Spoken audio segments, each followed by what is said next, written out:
There is a question that you can ask a narcissist to trigger their major collapse, but the condition for that collapse to happen is they must have lost all their sources of supply, and they must be on the cusp of falling apart. This question can trigger a major breakdown of their false construct of reality, ultimately revealing their false self.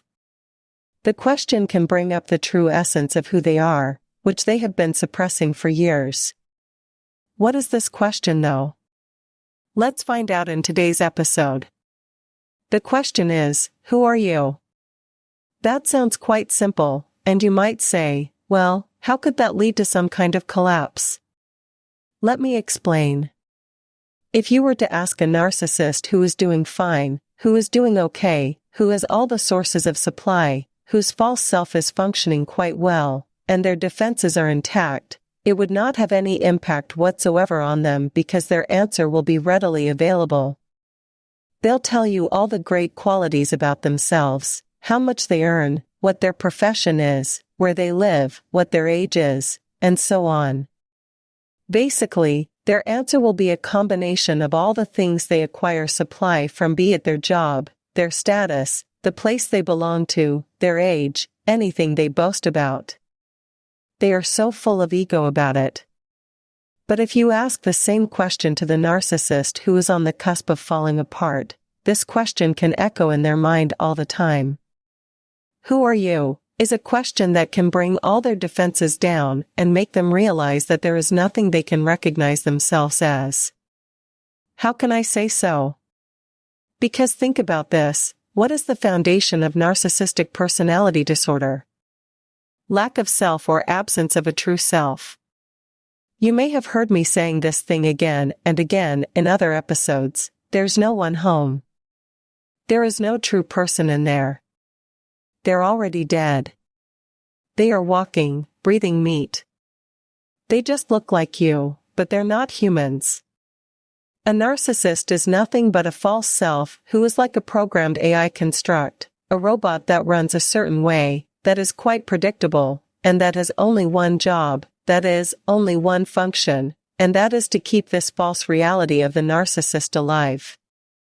Beyond those false constructs, beyond those layers of mirroring and copying others, there's nothing. There's nothing in there. Essentially, everything about a narcissist is fake. Their charm, the way they connect with people, they lie. Every single quality or attribute to a narcissist's personality is a lie.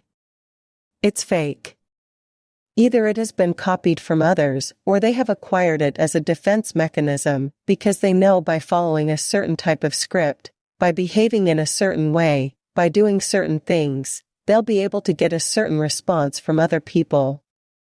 But beyond that, if you were to leave a narcissist in a dark room with themselves and this question written all over the walls, who are you?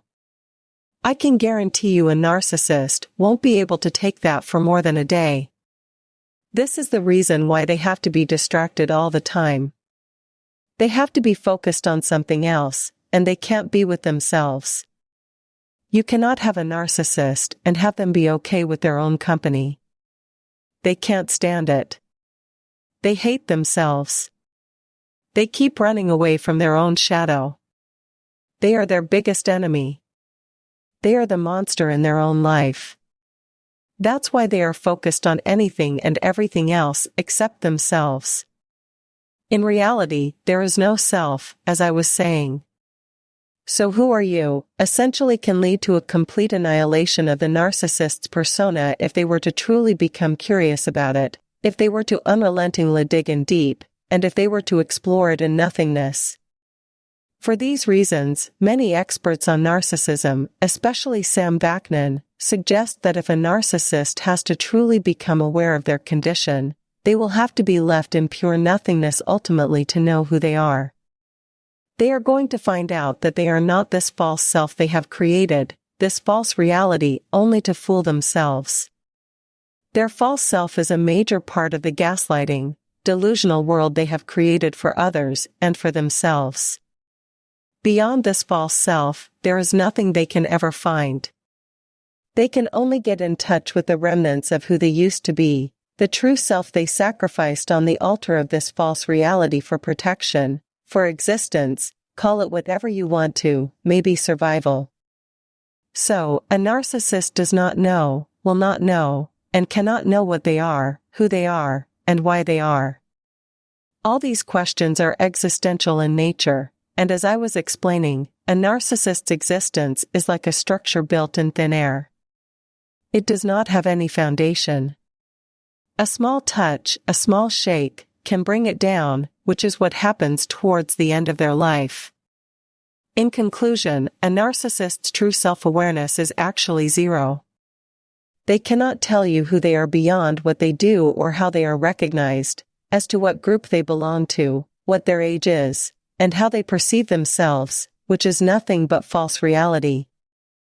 In truth, they are totally insecure, shame-driven individuals who do not have a true self, and that is why they shapeshift a lot and they act like chameleons.